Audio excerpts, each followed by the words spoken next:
It is time we get in the real world and accept that people are always going to take drugs at music festivals and teach them how to be as safe as possible in doing so.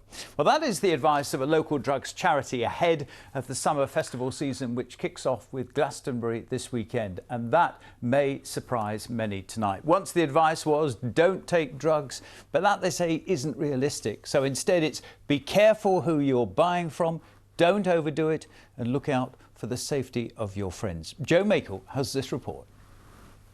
Millions of people go to music festivals every year, and they're becoming increasingly popular with teenagers for a post-GCSE or A-level party. But despite increased security checks at the gates, illegal drugs find their way in.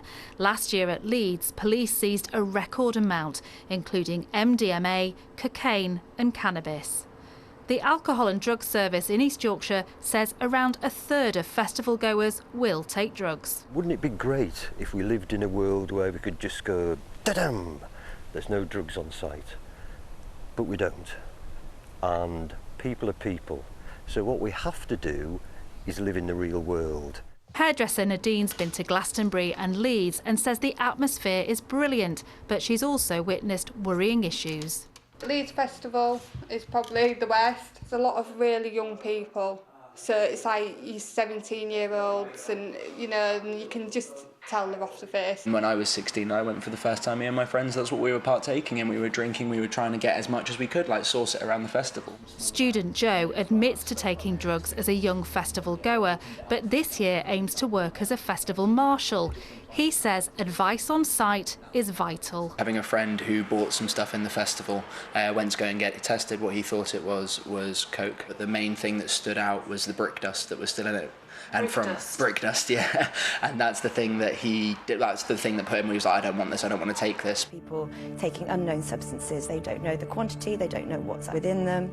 The Boomtown Festival in Hampshire's taken a proactive stance on drugs following the death of Ellie Rowe in 2013. She'd been drinking and taken ketamine, which is also a horse tranquiliser. The festival has health advisors and tents where drugs can be tested so users know what they're taking. And even those who organise smaller festivals like Beyond the Woods in Lincolnshire, where drugs isn't seen as an issue, say welfare is key. There's always safety going on. We always have people, you know, monitoring things that are happening on site. And obviously there's a lot of people there and there's a lot of people to look after. And I think welfare is a really important aspect, and lots of bigger festivals, I think, are starting to take notice of that more. Leeds Festival will have welfare tents combined with security checks this year. But drugs workers say parents particularly need to talk openly with teenagers before they head off to what should be a musical experience to remember. Jo Makel, BBC Look North. Well, we saw him briefly there. Tim Young from the drugs charity was here with me a short time ago. Mr. Young, at one time, someone from an organisation like yours would come in and say, don't do drugs. Are you saying that's not the case anymore? I'm saying, Peter, we all have to live in the real world. And actually, if any one of us, your viewers, myself, yourself, has a way of preventing drugs getting into festivals, then I'm sure we'd all be pleased to hear it. However, the reality is we don't. Some parents, though, watching will be horrified. I'm sure they will be, but again, what we can't do is ignore the reality of a situation, which is around 3 million people go to festivals and about 400,000 will buy drugs on site. So we just have to accept they're going to get drugs, so your message now is get them safe. Is that what you're saying? Absolutely, get them safe. People cannot change their minds, people cannot develop and improve themselves if they're dead. Why is drug testing, once you've bought them, crucial?